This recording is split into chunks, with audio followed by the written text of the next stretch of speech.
مرز روم اور بیت سیان مسلمان فتح کر چکے تھے۔ انطاکیہ بھی مسلمانوں کے قبضے میں آ چکا تھا۔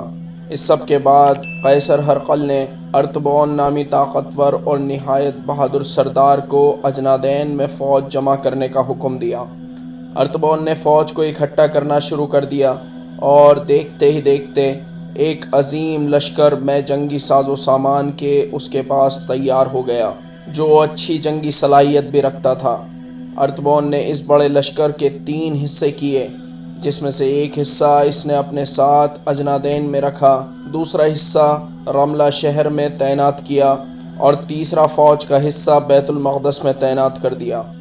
یہ تمام افواج ہر طرح کے جنگی ساز و سامان اور ہتھیاروں سے لیس تھی اور اسلامی لشکر کا بے صبری سے انتظار کر رہی تھی۔ حضرت ابو عبیدہ بن جراح رضی اللہ تعالیٰ عنہ نے حضرت عمرو بن عاص رضی اللہ تعالیٰ عنہ کو اس طرف جانے والے لشکر کا سردار بنایا تھا۔ حضرت عمرو بن عاص نے حضرت علقمہ کو ایک لشکر لے کر بیت المقدس کی جانب روانہ کیا، حضرت ابو ایوب مالکی کو رملہ کی طرف روانہ کیا اور خود ارطبون کے مقابلے کے لیے اجنادین کی طرف چل دیے۔ ایک طرف ارطبون کا 60,000 کا بڑا لشکر تھا تو دوسری طرف 20,000 اسلامی فوج۔ زوردار لڑائی ہوئی مگر مضبوط اسلامی فوج کے آگے ارطبون کا بڑا لشکر ٹک نہ سکا۔ آخر کار ارطبون کا لشکر پیچھے ہٹنے لگا مگر اب تک 50,000 عیسائی مارے جا چکے تھے۔ خود ارطبون بھی میدان چھوڑ کر بیت المقدس کی طرف بھاگا اور اجنادین پر اسلامی لشکر کا قبضہ ہو گیا۔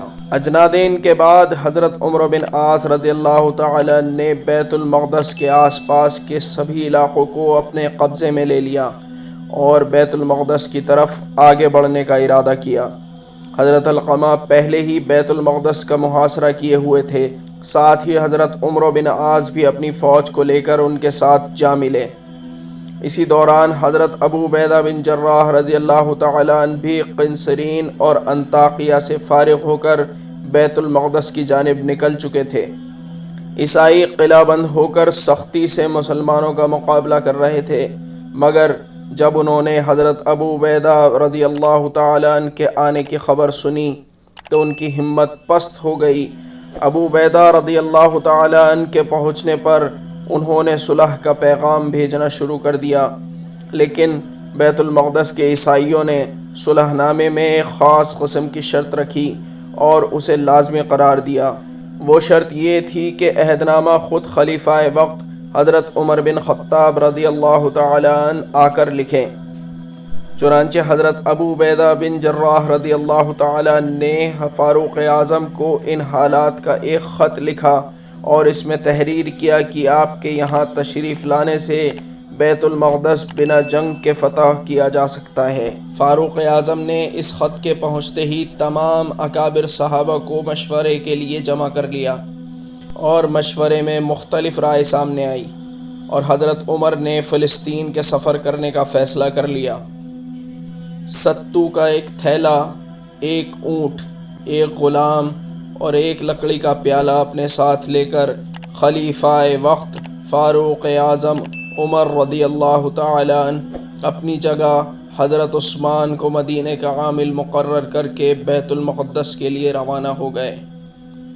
کبھی غلام کو اونٹ پر بٹھاتے اور خود اس کی نکیل پکڑتے، کبھی خود اونٹ پر بیٹھتے اور غلام اس کی نکیل پکڑتا۔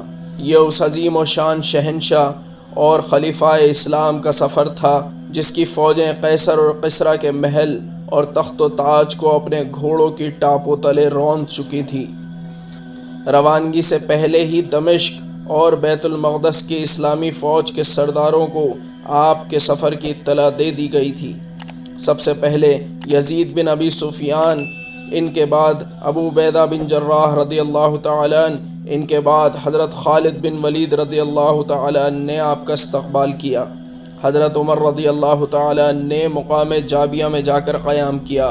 یہیں بیت المقدس کے سردار آپ کی ملاقات کو حاضر ہوئے اور عہد نامہ بھی یہیں لکھا گیا۔ عہد نامے میں ایک شرط یہ بھی تھی کہ یہودی فلسطین میں نہ بسنے پائیں۔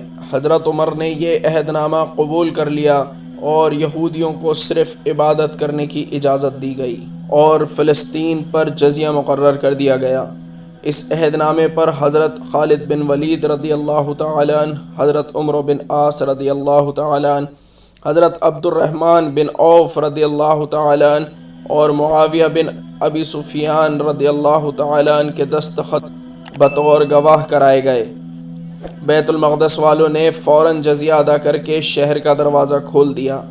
حضرت عمر پیدل بیت المقدس میں داخل ہوئے اور سب سے پہلے مسجد اقصیٰ میں گئے اور محراب داؤد کے پاس پہنچ کر سجدہ کیا۔ بیت المقدس کی فتح کے بعد فاروق اعظم نے وہاں عامل مقرر کیا اور واپس مدینہ کی طرف تشریف لے گئے۔